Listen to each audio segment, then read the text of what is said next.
Look out, dickwad. You and your Freddy Krueger hat, bro.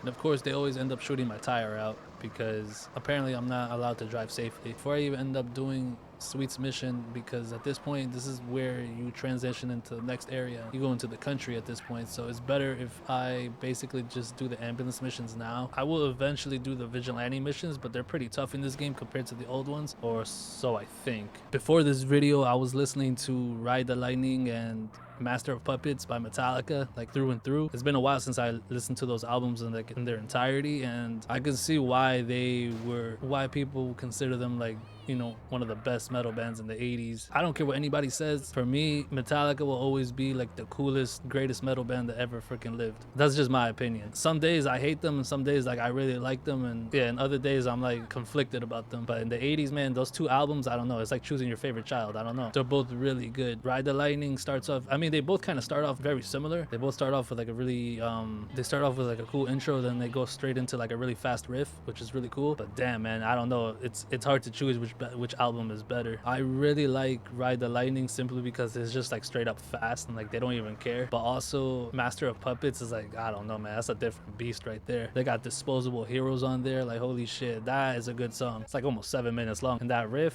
you need some endurance to be playing that riff. I'm telling you that right now. Like I could play that riff on a good day. I could play that whole song on a good day on the guitar, but some days it's like I can't do it. I don't know how the hell James was able to do it like that back in the day. I mean, for the most part, they were pretty much like half drunk playing on stage, so yeah, they probably just got numb to that shit. But yeah, man, that's a beast of a song right there. Creeping Death on Ride the Lightning, oh man, that's another one right there. Nobody talks much about Leper Messiah though. I feel like that song is like super underrated. That song has like a heavy groove to it. I don't know how to explain it, but it just sounds nasty, man. Like that riff, it's simple, but it sounds really good. Like for me, like I break them down to like categories. Like Metallica had Kill 'Em All, then like separately, and then it was Ride the Lightning and Master of Puppets like together for like I would consider like one era, and then it was Injustice for All, which was like where they introduced more of like a progressive sound, and then it was the Black Album, or Metallica. Most people just call it the Black Album because that's literally what it is, where they went like mainstream. And honestly, I don't think that album is bad at all. It's easy to hate that album because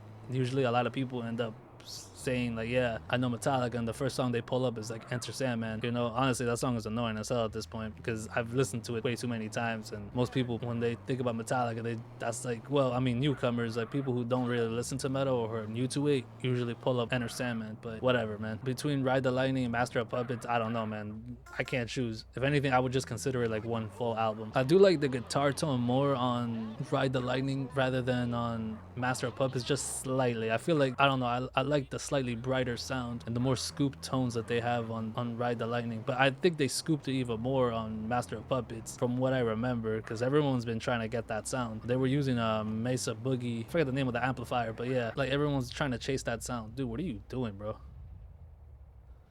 This is what I'm talking about with this guy.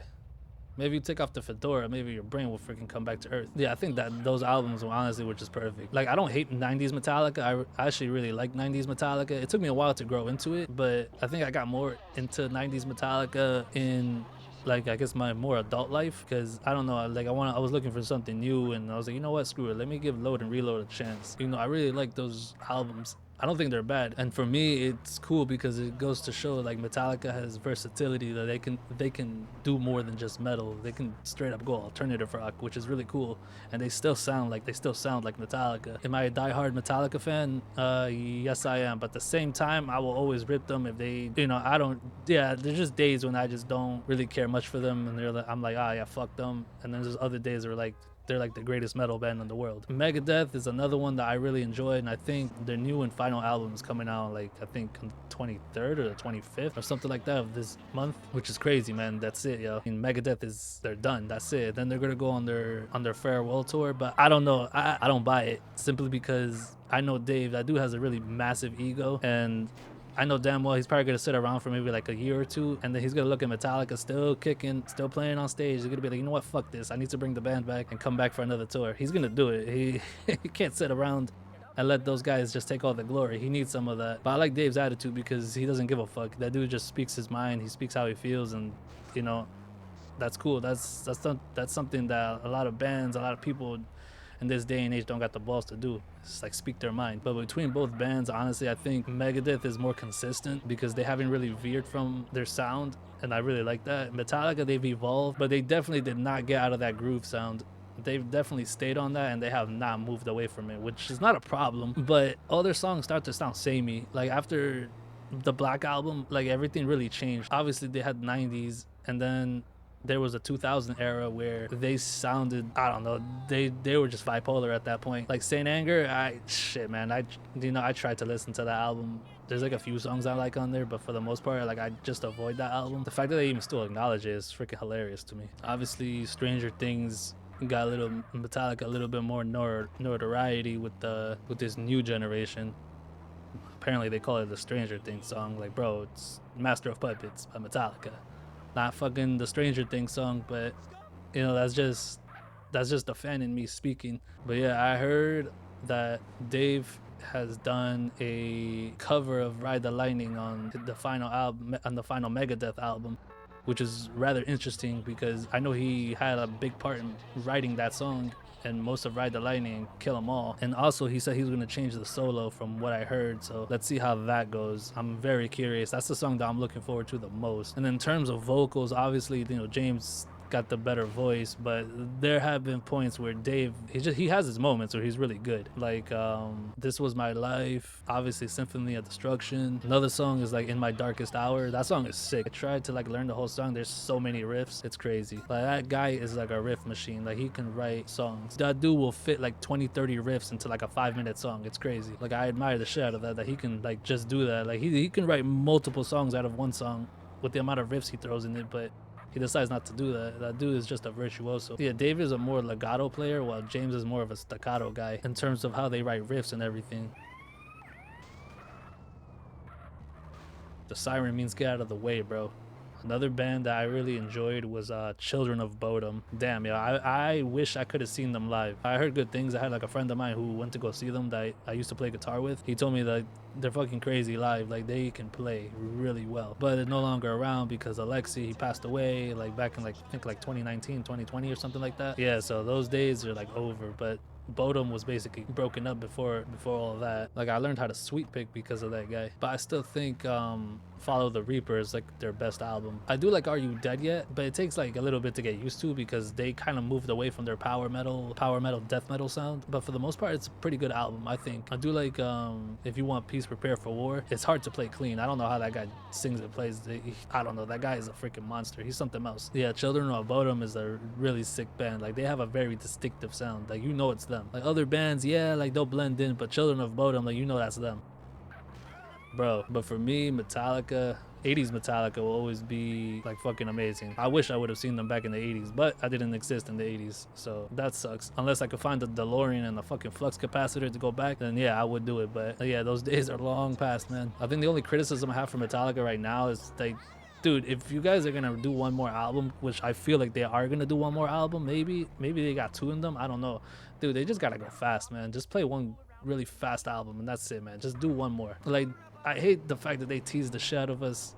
Like for example on Hardwired, they teased the shit out of us. The opener, it was like they showed that they can still play fast, but for some reason they decided to just like play us and be like, oh yeah, guess what, we did one song, it was like 2-3 minutes long, and now we're gonna go back into our groove style that we haven't got out of because we're too comfortable making too much money to give a shit. But whatever, man, that's on them. But I do feel like they still got something in them. I just don't. They just got too comfortable. That's just the thing. I remember everybody was like basically harassing them to play Spit Out the Bone on live. They finally played it, but they had freaking Rob do like some of the vocals, which, you know, you expect James to sing certain parts and to make it sound good. You know, I'm not trying to crap on Rob. James is like, he's the voice. I mean, he basically is Metallica. But that's the thing, man. You know, when these bands, like, they get big and they got a lot of money, like they don't want to play like that no more. Even fucking Muse, bro. Muse used to be interesting. Muse used to be freaking wild and crazy. With Origin of Symmetry and Absolution, like they used to sound, they were weird, but they sounded cool. And now, I don't know what the hell happened to them. Like they released one song recently and it was okay. Like they showed they can still make music, but like all these bands just get caught up in that shit. Like I understand that you want to make money and shit, but come on, bro. Like Will of the People, I listened to that album in its entirety and that album was complete garbage. Like, holy shit, bro. 30 minutes of music after 4 or 5 years of keeping us waiting, and that's the best you guys could do? Fuck off, bro. Yeah, they had Chris do like a interview during the Will of the People era. They were asking him like, oh, what was the inspiration for the album? That guy did not know what to answer. You could tell damn well that he wasn't even in charge of that shit. He's a hell of a bass player, though. I will say that. But that album was honestly fucking garbage. And then that whole Osaka incident where they basically had like a whole stadium tour set up, and they had like basically they could not meet demand for the tickets. Like, it was the amount of tickets they sold compared to how large the venue was. There wasn't enough people to even justify even doing a stadium show. So basically they had to like downsize it, which is crazy. That was basically like a wake-up call, like, yo, you guys need to fucking start like taking this shit seriously, or people are gonna start talking with their wallets, man. To write a freaking Absolution, Black Holes and Revelation sounding song. Honestly, I don't think the song sounds entirely bad. Honestly, I don't think the song sounds bad at all. I think it sounds pretty good, but we need more of that, because Muse is an interesting band. They can write music, but they really love that suspended chord. They like using suspended chords, mess around with diminished. They like fridging a lot. I know Matt likes to use a lot of Spanish guitar, a lot of flamenco guitar, which is cool, which is different. He likes to do a lot of pick raking and likes to use a lot of weird sound effects, a lot of weird pedal boards, which is cool. Like, they need to go back to that progressive rock. Look at Origin of Symmetry. I've never heard an album like that. Like, they definitely were on fucking shrooms when they were doing that album. But I feel like now it's more of a, yeah, let's write songs for stadiums rather than something you listen to in your earbuds. And Matt, he can't sing like he used to. Obviously, he's gotten up there in age. That dude's like in his 40s now, I think. So obviously he can't sing like he used to. Yeah, I think after like Black Holes and Revelations, they kind of went off. Black Holes and Revelations was cool though. I like the album a lot. I got into them, I think, during Origin of Symmetry, or it was during their first album. I forgot the name of the first album. Showbiz. There we go. Showbiz. Yeah, I got into them through there with Sunburn. Yeah, it was Sunburn. I remember the piano melody, but I never knew the name of the band. But yeah, and they were different. I remember they had like this whole Radiohead comparison. Like, everybody thought they were copying Radiohead. I think the only modern band that I really like, that I feel like is like a good breath of fresh air, is Gojira. Gojira, I've seen them live, and yeah, they are definitely the real deal. I don't think any other band right now has what they have. And the craziest thing is that they're from France. Out of all places, they're from France. Yeah, but for being with Metallica, yeah, man, they had their run in the 80s, but a lot of people argue that, yeah, after Cliff, like, they were never the same. They were never the same, which to some extent I do agree. We do feel like Cliff definitely would have agreed with the direction they took, but I don't think it would have sounded the way that it came out, because I know he liked classical music. He was into a lot of different music. The guy, he introduced Metallica to harmonies and all of that. That's why like their second album and their third album and their fourth album had all those harmonies in their intro songs. I think out of all of them, I think my favorite one was Battery, because that opening,